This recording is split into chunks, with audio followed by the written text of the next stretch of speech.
الشيطان الرجيم بسم الله الرحمن الرحيم الحمد لله رب العالمين والصلاة والسلام على سيدنا محمد وآله وصحبه أجمعين أما بعد إن أريد إلا الإصلاح ما استطعت وما توفيقي إلا بالله عليه توكلت إليه أنيب ما شاء الله كان وما لم يشأ لم يكن ولا حول ولا قوة إلا بالله العلي العظيم أعوذ بالله من الشيطان الرجيم بسم الله الرحمن الرحيم كل نفس ذائقة الموت وإنما توفون أجوركم يوم القيامة فمن زحزح عن النار وأدخل الجنة فقد فاز وما الحياة الدنيا إلا متاع الغرور صدق الله مولانا العظيم إذا مات ابن آدم انقطع عنه عمله إلا من ثلاث صدقة جارية أو علم يندفع به أو ولد صالح يدعو له. പ്രിയ സഹോദരങ്ങളെ, ഖബറിലെ അവസ്ഥയെ സംബന്ധിച്ച് ചില കാര്യങ്ങളാണ് കഴിഞ്ഞ ആഴ്ച നാം ഉണർത്തിയത്. ഖബറിൽ ഫലപ്രദമാവുന്ന ചില അമലുകളെ സംബന്ധിച്ച് മാത്രം പറയണമെന്നായിരുന്നു കഴിഞ്ഞ പ്രാവശ്യം ഉദ്ദേശിച്ചിരുന്നെങ്കിലും മറ്റ് ചില വഴിക്ക് അത് പോവുകയുണ്ടായത്. അതുകൊണ്ട് ഇന്ന് പ്രസംഗിക്കാതെ ഹദീസുകൾ വായിച്ച് മാത്രം അതോട് പറയാം. എന്നാ പിന്നെ വയ്യെറ്റി പോവില്ല. പറയേണ്ടതൊക്കെ പറയേണ്ട കാര്യങ്ങൾ തന്നെ പറയുന്നത്. പക്ഷേ നമ്മൾ ഉദ്ദേശിച്ചതിൽ ഒതുങ്ങിക്കൂല. അതിന്റെ ഇടയ്ക്ക് ചില ഉണർത്തേണ്ട കാര്യങ്ങൾ ഉണർത്താതെ നിവൃത്തിയുമില്ലല്ലോ. കൂട്ടത്തിൽ ഒന്നുകൂടി പറയാ. കഴിഞ്ഞ പ്രാവശ്യം ഉണർത്തിയ കാര്യം തന്നെ ഒന്നുകൂടി വ്യക്തമാക്കുന്നു. ചില പരിഷ്കരണവാദികളിൽ പെട്ട ചില പണ്ഡിതന്മാർ പറയുന്നൊരു കാര്യമാണ്, മുഅ്മിനായ ശരിയായ മുത്തഖിയായ മനുഷ്യനാണെങ്കിൽ ഖബറിൽ വെച്ച് ചോദ്യം ചെയ്ത് ശരിയായ ഉത്തരം നൽകിയാൽ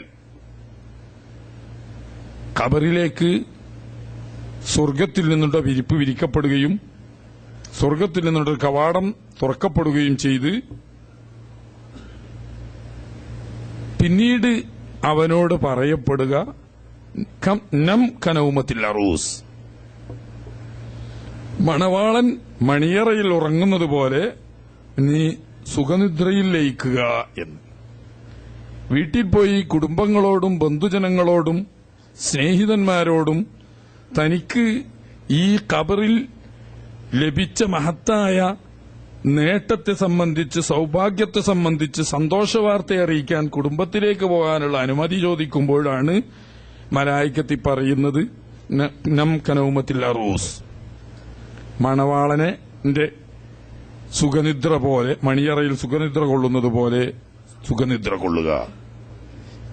ഇങ്ങനൊരു ഹദീസുണ്ട്, വളരെ പ്രശസ്തമായ ഹദീസാണ്. പക്ഷെ ഈ ഹദീസ് കൊണ്ട് ഇവരുദ്ദേശിക്കുന്നത് ആ ചോദ്യം കഴിഞ്ഞ പിന്നെ ഇസ്രാഫീൽ അലൈഹി ഇസ്ലാമിന്റെ രണ്ടാമത്തെ ഊത്ത് വരെ ഒരു കഥയില്ല, പിന്നൊക്കെ ശാന്ത സുന്ദരമാ, ഒന്നുമില്ല. ഇത് പറഞ്ഞുകൊണ്ടൊരു എന്തിനാണ്? മഹാന്മാരായ ഉലിയാക്കള്, ശുഹദാക്കള്, മറ്റു മഹാത്മാക്കള് ഇവരൊക്കെ മരണപ്പെട്ടു പോയി. അവരുടെ ഖബറിടത്തിൽ ചെന്ന് സിയാറത്ത് ചെയ്ത് നാം നമ്മുടെ ഐഹികവും പാരത്രികവുമായ നന്മയ്ക്ക് വേണ്ടിയിട്ട് അവിടെ വെച്ച് അള്ളാഹുവിനോട് പ്രാർത്ഥിക്കുകയും ഈ മഹാന്മാരോട് നമുക്ക് ശുപാർശക്ക് വേണ്ടിയിട്ട് ആവശ്യപ്പെടുകയും ഒക്കെ ചെയ്യുമ്പോ കൂട്ടരെ അവരതൊന്നും അറിയില്ല. അവര് സ്വർഗത്തിലാണെങ്കിൽ സ്വർഗത്തില്. പക്ഷെ ഇവിടെ എന്തായിരിക്കാണ്? നം കനൗമത്തിൽ അറൂസ്, മളവാളന്റെ സുഖനിദ്ര പോലെ, മണിയറയിൽ സുഖനിദ്ര കൊള്ളുന്നത് പോലെ സുഖനിദ്രയിലാണ്. പിന്നെ നിങ്ങളവിടെ വരുന്നതും ചോദിക്കുന്നതും പറയുന്നതും ഒന്നും ഇതിനെ സംബന്ധിച്ചൊന്നൊരു കഥ അവർക്കില്ല. ഇത് പറയാൻ വേണ്ടിയിട്ടാ ഹദീസ് റെഡി, ഈ വ്യാഖ്യാനം തെറ്റ്. എന്തുകൊണ്ട്? ഹദീസ് നമ്മൾ മനസ്സിലാക്കണല്ലോ. ഈ പറഞ്ഞതിന്റെ അർത്ഥം ഭൗതിക ജഡത്തെ സംബന്ധിച്ചാണ് നം കനൗമത്തിൽ അറൂസ് എന്ന് പറയുന്നത്. ചോദ്യോത്തരം കഴിഞ്ഞാൽ ആ ശരീരം പിന്നെ ഈ ദുനിയാവിലേക്ക് വരാനോ മറ്റോ പറ്റുന്ന സാഹചര്യമല്ല. അത് പിന്നെ നിദ്ര ഉള്ള ശരീരം, ദേഹം. അതേസമയത്ത് ആത്മാവ് ഒരിക്കലും നിദ്രയിലല്ല. അടുത്ത ഹദീസിൽ തന്നെ പറയുന്നു, പിന്നെ അവന്റെ നിരന്തരമായ പ്രാർത്ഥന റബ്ബി അഖിമിസ്സാ റബ്ബി അഖിമിസ്സാ റബ്ബി അഖിമിസ്സാ. അതാ രക്ഷിതാവേ, ഖിയാമത്ത് നാൾ വേഗം നടത്തിത്തരണമേ, ഖിയാമത്ത് നാൾ വേഗം നടത്തിത്തരണമേ. എന്തിന്? തന്റെ കുടുംബത്തിലേക്കും തന്റെ സുഖലോക സ്വർഗത്തിലേക്കും തിരിച്ചെത്തണമെങ്കിൽ എനിക്ക് ഖിയാമത്ത് നാളാവണമല്ലോ. അതിനുവേണ്ടി. അപ്പൊ ഒരു ഹദീസ് പറയുന്നു സുഖനിദ്രയിലാണ്, ഒരു ഹദീസ് പറയുന്നു അല്ല നിരന്തരം പ്രാർത്ഥിച്ചുകൊണ്ടിരിക്കുകയാണ്. ഹദീസുകൾ തമ്മിൽ വൈരുദ്ധ്യം ഉണ്ടാവില്ല. ഹബീബ് റസൂലുള്ളാഹി സ്വല്ലല്ലാഹു അലൈഹി വസല്ലം തങ്ങൾ പറഞ്ഞതാണ് രണ്ടും. ഇപ്പോ ആത്മാവ് സമ്പൂർണമായ ഓർമ്മയിലും ഉണർച്ചയിലും സ്വതന്ത്രമായ പ്രവർത്തനത്തിനുള്ള സാഹചര്യത്തിലും ആത്മാവ് നിലകൊള്ളുമ്പോൾ ശരീരം നിദ്രയിൽ ലയിച്ചിരിക്കുന്നു. എന്നാൽ നിദ്രയിൽ ലയിച്ചിരിക്കുന്നുവെങ്കിലും ഈ ശരീരവുമായി ഈ ആത്മാവിന് പ്രത്യേകമായ ഒരു ബന്ധം ഉണ്ട്. ഈ ബന്ധത്തിലൂടെ ഈ ആത്മാവ് അനുഭവിക്കുന്ന സുഖമാവട്ടെ ദുഃഖമാവട്ടെ അതിന്റെ അനുഭവം ഈ ദേഹത്തിനും വരും. പക്ഷേ ദേഹം ഉറങ്ങുന്നതിന് സമാനമാണെന്ന് പറഞ്ഞാൽ ആ ദേഹം പിന്നെ അവിടുന്ന് എഴുന്നേറ്റ് വരൂല. ആ ദേഹം ഇനി അവിടുന്ന് എഴുന്നേറ്റ് വരില്ല. അതിന് പ്രവർത്തന സ്വാതന്ത്ര്യമൊന്നുമില്ല. പ്രവർത്തന സ്വാതന്ത്ര്യവും സഞ്ചാര സ്വാതന്ത്ര്യവും അനുമതിയും ഒക്കെ ഉള്ളത് ആത്മാവിനാണ്. ശരീരം അവിടെ നിദ്രയിലാണ്. നിദ്രയിലാണെന്ന് വെച്ചിട്ട് തീരെ ഈ ആത്മാവുമായി ബന്ധം വിച്ഛേദിക്കപ്പെട്ടിട്ടില്ല. ആത്മാവും അതുമായി ബന്ധമുണ്ട്. അതിന് നടക്കുന്ന രക്ഷാശിക്ഷകളിൽ ഒക്കെ ശരീരം ആത്മാവെന്നതുപോലെ ശരീരവും ഭാഗഭാക്കാവുന്നു. ഇങ്ങനെ മനസ്സിലാക്കിയാൽ രണ്ടിനും പ്രശ്നമൊന്നുമില്ല. ഇത് എല്ലാ പണ്ഡിതന്മാരും ഇതുമായി പഠനം നടത്തി ചർച്ച ചെയ്ത എല്ലാ പണ്ഡിതന്മാരും പറഞ്ഞിട്ടുണ്ടെന്ന് മാത്രമല്ല, ഇപ്പറയുന്ന കൂട്ടര് തന്നെ വലിയ നേതാവും പതാകവാഹകനുമായി ചിത്രീകരിക്കുന്ന മഹാപണ്ഡിതനായ ഇബ്നുൽ ഖയ്യിം തന്നെ തന്റെ ലോകപ്രശസ്തമായ അൽ റൂഹ് എന്ന കിതാബിൽ ഇക്കാര്യം വളരെ വ്യക്തമായി പറഞ്ഞിട്ടുമുണ്ട്. അതൊരു തെറ്റിദ്ധാരണ വരാൻ സാധ്യതയുള്ളതായതുകൊണ്ട് ഉണർത്തുകയാണ്. ഏത് ശരീരം ആണ് നിദ്ര കൊള്ളുന്നത് എന്നും ആത്മാവ് ഇമാം മാലിക് റളിയല്ലാഹു അൻഹു ഉദ്ധരിക്കുന്ന ആ സംഭവം പറയുന്ന അറൂഹിലും അതുപോലെ തന്നെ ഇമാം സുയൂത്തി റഹ്മഹുല്ലാ തന്റെ ശറഹ് സുദൂറിലും അതുപോലെ തന്നെ ഇമാം ഖുർത്തുബി തന്റെ തദ്കിറയിലുമൊക്കെ ഉദ്ധരിക്കുന്ന ഇമാം മാലിക്കിൽ നിന്നിട്ടും ഉദ്ധരിക്കുക. ബലഗനി അന്ന അർവാഹൽ മുഅ്മിനീന മുർസല. സത്യവിശ്വാസികളുടെ ആത്മാവുകൾ സ്വതന്ത്രകളാണ്. യഥേഷ്ടം ഉദ്ദേശിച്ചയിടത്തൊക്കെ സഞ്ചരിക്കാൻ സൗകര്യപ്രദമാവുന്ന നിലക്ക് മുർസലത്താണ്. അപ്പോ അറിയുകയും അനുഭവിക്കുകയും പ്രവർത്തിക്കുകയും ഒക്കെ ചെയ്യുന്നത് ആത്മാവുകളാണ്. അത് മുഅ്മിന്റെ ആത്മാവായാലും കാഫിറിന്റെ ആത്മാവായാലും മരിക്കുന്നില്ല. പക്ഷേ കാഫിറിന്റെ ആത്മാവും പാപികളുടെ ആത്മാവുമാകുമ്പോൾ അവർ പരലോകത്തിൽ നിന്ന് അനുഭവിക്കുന്ന കഷ്ടപ്പാടുകളും ശിക്ഷകളും വിഷമങ്ങളും അതിന്റെ പുറമെ ബന്ധനസ്ഥരും ആണ്. അതുകൊണ്ട് അവർക്ക് പ്രവർത്തന സ്വാതന്ത്ര്യം ഇല്ല. അനുഭവങ്ങളൊക്കെ ഉണ്ട്, പക്ഷേ മുർസലത്തല്ല, മഹ്ബൂസത്താണ്, തടവില.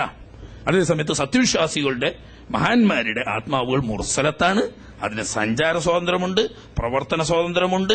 ലോകത്ത് ആവശ്യമാവുന്ന സ്ഥലത്തൊക്കെ ആവശ്യാനുസരണം മലായിക്കത്തിന് സമാനം സഞ്ചരിക്കാൻ അവരോടാവും. ഇവിടെ ആ വിഷയമല്ലാത്തത് കൊണ്ട് അതിനെപ്പറ്റി കൂടുതൽ ഇപ്പോൾ വിവരിക്കുന്നില്ല. ഖബർ ലോകത്ത് നമുക്ക് കൂടുതൽ ഫലപ്രദമാകുന്ന ഒരുപാട് പുണ്യകർമ്മങ്ങൾ, കുറെ കാര്യങ്ങൾ കഴിഞ്ഞ പ്രാവശ്യം നമ്മൾ പറഞ്ഞു. ഇനി നമുക്ക് വേണ്ടി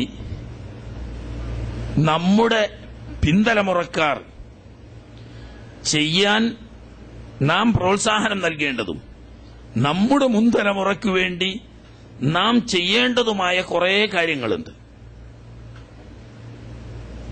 അഥവാ നാം ചെയ്ത പുണ്യകർമ്മങ്ങളുടെ പ്രതിഫലം മുഅ്മിനുകളാണെങ്കിൽ നമുക്ക് ലഭിക്കും എന്നതിൽ തർക്കമൊന്നുമില്ല. എന്നാൽ നാം ചെയ്തത് മാത്രമല്ല, സത്യവിശ്വാസികളാണെങ്കിൽ നമുക്ക് വേണ്ടി ചെയ്യപ്പെട്ടതായ കാര്യങ്ങളും നമുക്ക് ഫലപ്രദമാണ്. അതുകൊണ്ട് നാം നമ്മുടെ മാതാപിതാക്കള്, ഗുരുനാഥന്മാർ, സഹോദര സഹോദരിമാർ, നമ്മുടെ സ്നേഹിതന്മാർ തുടങ്ങി സത്യവിശ്വാസികളായ മരണപ്പെട്ടുപോയ ആളുകൾക്ക് അവരുടെ ബർസഖിയായ ജീവിതത്തിലും നാളെ പരലോകത്തിലും ഗുണം ലഭിക്കുന്നതും അതോടുകൂടി നമുക്കൊരു നഷ്ടവുമില്ലാതെ നാം ചെയ്തതിന്റെ പ്രതിഫലം പൂർണ്ണമായി നമുക്ക് തന്നെ ലഭിക്കുന്നതുമായ ഒരുപാട് കാര്യങ്ങൾ ചെയ്യാനുണ്ട്. ഒരു വഴിക്ക് രണ്ട് പക്ഷിയാണ്. ചെയ്തതിന് കൂലി കൃത്യമായിട്ട് നമുക്ക് കിട്ടും, അതിലൊരു കുറവുണ്ടാവില്ല. അതോടുകൂടി നാം ചെയ്താൽ നമുക്ക് ലഭിക്കാവുന്ന പ്രതിഫലം എത്രയാണോ അതിൽ യാതൊരു കുറവുമില്ലാതെ നാം ആർക്ക് വേണ്ടിയാണോ ചെയ്തതെങ്കിൽ അവർക്ക് കൂടി കിട്ടും. നമുക്ക് സ്വന്തം വേണ്ടി ചെയ്താൽ നമുക്ക് തന്നെ കിട്ടുള്ളൂ. നാം മറ്റുള്ളതായ സത്യവിശ്വാസികൾ, മരണപ്പെട്ടു പോയ സത്യവിശ്വാസികൾക്ക് വേണ്ടിയിട്ട് ചെയ്യുമ്പോഴോ, സത്യവിശ്വാസികൾ മരണപ്പെട്ടോളണമെന്നൊന്നുമില്ല കേട്ടോ, അത് വേറെ വിഷയമാണ്. ജീവിച്ചിരിക്കുന്ന സത്യവിശ്വാസികൾക്ക് വേണ്ടിയും മരണപ്പെട്ടുപോയ സത്യവിശ്വാസികൾക്ക് വേണ്ടിയും രണ്ടുമാവാം. രണ്ടിനും പ്രതിഫലം കിട്ടും. ചെയ്യുന്നതിന്റെ കൂലി നമുക്ക് കിട്ടും, ആർക്ക് വേണ്ടി ചെയ്തോ അവർക്കും കിട്ടും. പക്ഷേ ജീവിച്ചിരിക്കുന്നവർക്ക് ആവശ്യമുള്ളതിനേക്കാൾ ആവശ്യം മരണപ്പെട്ടവർക്കാണ്. കാരണം എന്തുകൊണ്ട്? ജീവിച്ചിരിക്കുന്നവർ ഇന്ന് പ്രവർത്തനത്തിന്റെ ലോകത്താണ്, അവരിന്ന് പ്രവർത്തിച്ചുകൊണ്ടിരിക്കുകയാണ്, അവർക്ക് എത്രയും വർദ്ധിപ്പിക്കാനാകും. അതേസമയത്ത് മറ്റേ ലോകത്തെത്തിയവർക്ക് ഇത് ആവശ്യമാണ് എപ്പോഴും. പക്ഷേ ഇനി അവിടെ പ്രവർത്തിക്കാൻ നിവൃത്തിയില്ലല്ലോ, പ്രവർത്തനം തടയപ്പെട്ടു കഴിഞ്ഞു. അപ്പോ അവർക്കാണ് കൂടുതൽ ആവശ്യം, അതുകൊണ്ട് അവർക്ക് നമ്മൾ മുൻഗണന കൊടുക്കുന്നുള്ളൂ. എന്നാൽ മുൻഗണന ജീവിച്ചിരിക്കുന്നവർക്ക് തന്നെയാണല്ലോ സംഗതിയില്. നമുക്ക് അങ്ങനെ ഒരു ധാരണ ഉണ്ട്. നമ്മളിപ്പോ ജീവിച്ചിരിക്കുന്നവർക്ക് വേണ്ടി അങ്ങനെ ചെയ്യാൻ പറ്റുമോ?